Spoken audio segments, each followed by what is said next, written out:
and protect the woman he loves. And Leah, you know, was so brilliant because Leah just played it like this girl. I mean, she wasn't carrying around the whole mother thing in her head when she was playing it. She was playing what this girl might have felt when this kind of mysterious, exciting kid comes into the neighborhood. Where does he come from? Yeah, where does he live? I don't know, but I'm gonna find out. I think the purity of her performance, the purity of Bob's intention, and the purity of Bob and Bob's script to just tell an engaging story kind of took away from anything that might have been, you know, creepy about that. Stephen, very early on, he was one of the first people I had read the screenplay, and he liked it very much, and he wanted to produce it like he did in my previous films. But my previous two films were not successful, and I was concerned that if Stephen had produced a third film that was a box office flop, then I would not be able to probably get a job anywhere as a director. So I explained that to him, and he said, I think you're probably right.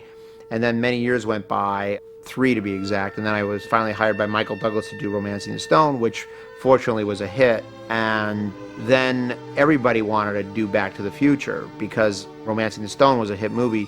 And I thought it would only be appropriate to go back to the one guy who's the only person who had faith in it based on the material itself, and that was Stephen. Casting is something that you just feel. Crispin and Leah, they all came in and read many times and became the character. Chris Lloyd, I knew he was the perfect Doc Brown the minute he walked in the office without even having to say a word. Just by looking at him, I knew he was perfect. Christopher Lloyd says that his model for creating the character was actually the conductor Leopold Stokowski, with the hair that way and the big broad gestures. Doc Brown walks around like he's conducting the orchestra of the world, and that's what Chris drew upon.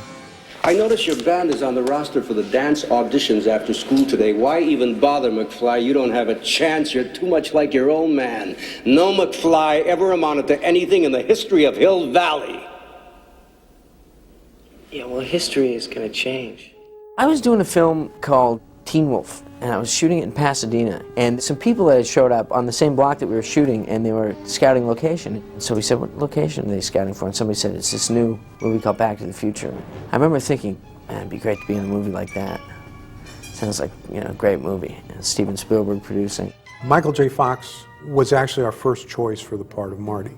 And because he was doing Family Ties at the same time that we were going to be shooting, there was no way that he was going to be available to us. So it was completely out of the question.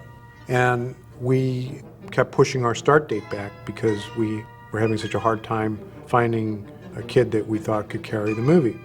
For that reason, we did these screen tests because we had to be absolutely sure. So it finally came down to an actor named C. Thomas Howell and Eric Stoltz. And Tommy's screen test was terrific, but the CEO of MCA saw the 2 screen tests, and he said, it's got to be Eric Stoltz. It's got to be Eric Stoltz. And I'm so convinced that Eric is going to be great in this part that if it doesn't work out with him, you recast it and start all over again. Okay, well, he never thought that that was ever going to happen. And we never thought it was ever going to happen, really. The studio was demanding that the movie be released on a specific day in the summer. So we cast Eric Stoltz in that lead part for Back to the Future, and this was a miscalculation on my part. I mean, Eric is a fabulous actor, and he was doing great work, and it just for some reason, to me, didn't feel like it was the right type of performance for the type of humor that I was trying to go for in the film. So I had to do a very painful thing and replace Eric with Michael J. Fox. Michael read the script, he went nuts for it. And his attitude was, hey, you know, I don't need any sleep. I'll do whatever I can to be in this movie. And about a week later, I was in a parking lot in Pomona, freezing cold, about 2 in the morning, doing the stuff with the DeLorean and the dock. There was no preparation for me at all. I just all of a sudden was on board. I was doing Family Ties and Back to the Future at the same time, so I was getting about an hour, 2 hours sleep every day. All right, okay, McFly. Get a grip on yourself. It's all a dream. It's just a very intense dream. So it was really grueling, and it was exhausting, and it took its toll, you know, physically and even emotionally to an extent, because I just didn't know where I was a lot of times. It was my whole life. Every waking moment was about work, but I was 22, 23 years old. It was my dream to be in the film and television business. I didn't know I'd be in them simultaneously. It was just this weird ride that somehow I got on.